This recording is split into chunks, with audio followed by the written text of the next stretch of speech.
Hello everyone, আশা করি তোমরা সবাই ভালো আছো, সুস্থ আছো। আমি একটু খারাপ আছি, আমার শরীরটা অনেকটাই খারাপ। কলার ভাঁজে বুঝতেই পারবে। তো দেখো, শরীর খারাপ হলে কী হয়েছে, সকালে উঠেই তো একদম কাজের পাহাড় শুরু হয়ে যায়। তো দেখো ঘর দুয়ার মানে কেমন চারিদিকে ছড়ানো, দেখেছো? শরীর যতই খারাপ থাক তাতে কী হয়েছে, তোমাকে 100% দিতেই হবে। নিজের সংসারের কাজ না, নিজের কাজ করতেই হবে। নিজের কাজ করা মানে সংসারের কাজ সম্পূর্ণই কমপ্লিট হওয়া, তাই না? দেখো বই টইগুলো সব গুছিয়ে রাখবো, শরীরটা অনেকটাই ভালো লাগছে না, মাথাটা তো এখন ধরে আছে, এই কাজের বহর। তো চলো ঝটপট করে সব কিছু গুছিয়ে নিই, তারপরে আসি। তোমাদের দাদাভাই কিছু গুছিয়েও দিয়ে গেছে আমাকে। যতই ও গোছাক, কিন্তু আমার নিজের না বুঝলে আমার শান্তি লাগে না মনে। যেই হাফ গোছাবে না, হাফ করবে।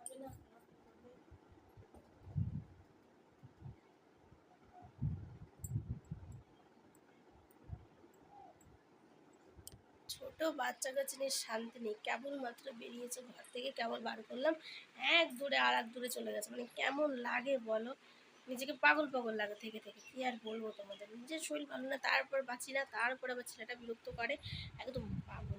চলো ঝটপট করে আবার বিছানাটা গুছিয়ে নিই। তো দেখো গোছানো হয়ে গেছে, গোছানোর পর খানিকটা আমার ঘরে এরকম লাগছে। এখন কেমন লাগছে, তখন কেমন লাগছে, মানে অগোছালো থাকলে না নিজের মতো খুব ভালো লাগে না, একদম বিরক্ত লাগে। সব কিছু একেবারে গোছানো কমপ্লিট হয়ে গেছে। এবার কমপ্লিট হলে তো তোমরা এক ঝলকে একটু দেখে নাও। তো এরকম জায়গার জিনিস যদি জায়গা থাকে তাহলে ভালো লাগে, আর যদি এলোমেলো থাকে তখন খুব খারাপ লাগে, আর তখন মনে হয় কি শরীরের মধ্যে আরও মানে শরীরটা খারাপ খারাপ লাগে। দাদাভাই সকালে খেয়ে এটা এখানে রেখেছে, আজকে আর আমি তুলে দিইনি, নিজে একদম গুলে খেয়ে নিয়েছে। না ও বলছে আমার একটু শরীর খারাপ হলে যথেষ্ট চেষ্টা করে, যতই করুক ছেলে মানুষের কাজ আর নিজে মেয়েদের, আমরা মেয়েদের কাজ কখনোই এক হবে না, তাই না? মানে আমরা মানে ঠিক হলেও তাও ক্ষত্রিস, ওটা এরকম হলো কেন, এটা এরকম হতে লাগতো, এরকমই। শুধু আমরা একার না, সবারই গল্প এটা একই, তাই না? একমত হলে কমেন্টে জানিয়ে। তো চলো এবার মাম্মাকে ঝটফট করে ওর দুধটাও গরম করে দেবো, দুধ খাওয়ার সময় হয়ে যাচ্ছে, চলো দেখলাম। এক পাহাড় কাজ যাকে বলে। দেখো রাতের থালা বাসন এইগুলো আমি এখানে এগুলো এরকমভাবে রেখেছি, ওখানে কিছু আছে, মানে এইগুলো কিছুই পরিষ্কার করিনি, করতেও পারিনি।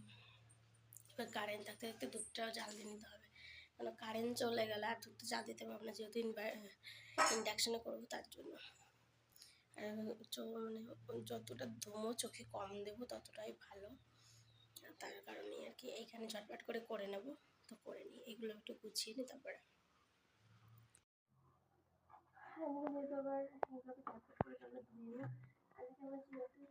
সোমবার ভোলানোর দিন রয়েছে, তার জন্য আজকে তাড়াতাড়ি করে ঠাকুরঘরে ঢুকে যেতে হবে, কারণ অনেকটা সময় লাগে মনে দিনগুলোর কথা। যেহেতু শ্রাবণ মাস চলছে,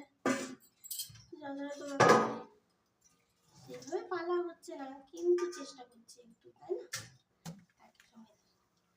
তাকে যতটা তুষ্ট থাকবো ততটা আমি দুষ্ট রাখবো, না আমি সন্তুষ্ট থাকবো, একটু থাকতে পারি না সম্ভবত। আমি আগে না খুব মানে উপবাস করে থাকতে পারতাম, যেহেতু মানে একদিন বা একদিন আরামসে কাটিতাম, কোনো অসুবিধা হতো না।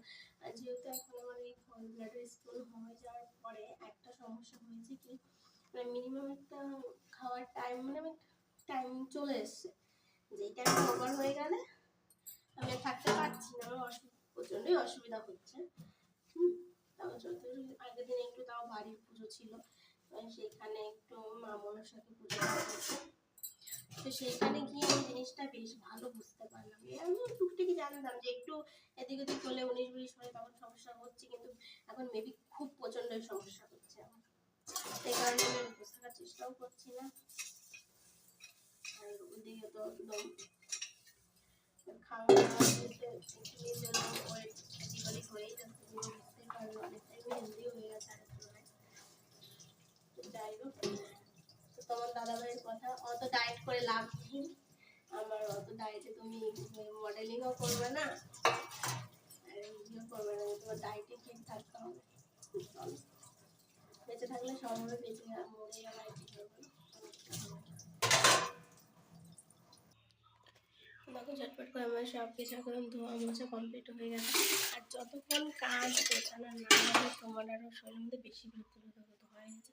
আর এই ক্যানটা কালকে আমি দুধ জাল দিতে গিয়ে মানে বেশি পাকামো করতে গেলে যা হয় না, তাড়াহুড়ো মেটে এদিকে আবার ডাক্তারের জন্য ডাক্তার কাছেও যেতে হবে। আবার তাতে আবার কি ট্রেনও একটা মিস হয়ে গেছে। তোমার দাদাভাইয়ের মাথা আরও গরম হয়ে গেছে, সেই কারণে তাড়াহুড়ো করতে করতে ক্যানটাই পুড়িয়ে গেছে কালার দুধ জাল দিতে গিয়ে। চলো এদিকে দুধটা হচ্ছে।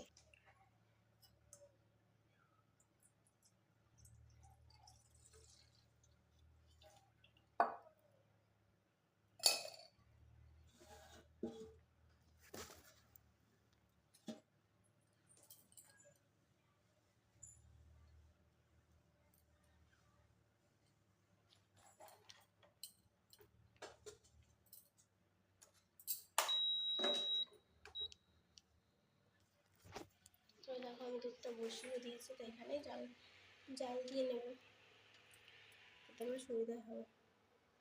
আর তোমাদের বলছিলাম না আমার চোখের একটু সমস্যার জন্য আমি দেখিয়েছিলাম, তো আমাকে যে দুটো ড্রপ দিয়েছে, তো চলো তোমাদের একবার দেখিয়ে দিই, যাতে তোমাদেরও যদি মেবি এরকম প্রবলেম হয় তো একটু সুবিধা হবে। আর যেহেতু চোখে ওষুধ জিনিসটা না ডাক্তার দেখিয়ে চেক আপ করে নেওয়াটা বেশ ভালো। তো আমাকে দেখো এই ড্রপটা এটা দিয়েছে, এই ড্রপটা আর একটা হচ্ছে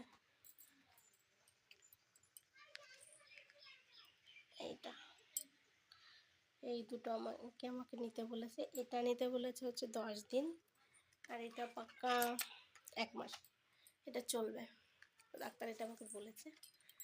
তো সেইভাবেই আমি নিচ্ছি, দিচ্ছিও, কালকে থেকে শুরু করেছে দেওয়া। তো যার ভয় ছিল, যেটা পছন্দ করতাম না আমার কাছে না, এই চশমা জিনিসটা কেমন একটা লাগে, কেমন লাগবে চশমা পরবো, সেই জন্য অতটা ভালো লাগে না। চলো ভিডিওটা বেশি বড় করবো না, ওদিকে ঠাকুর ঘরে ঢুকবো ঝটপট করে। তো ভিডিওটা যদি কিছু ভালো লাগে তো ছোট্ট করে প্লিজ লাইক করো, শেয়ার করো, ফ্রেন্ড ফ্যামিলিকে নিয়ে সবাই অনেক অনেক ভালো থেকো, কারণ এখন ভালো থাকাটাই অনেক বড় ব্যাপার, তাই না? তো এখন মতো টাটা বাই বাই, আসবো অন্য একটা দিন অন্য একটা ব্লগ নিয়ে।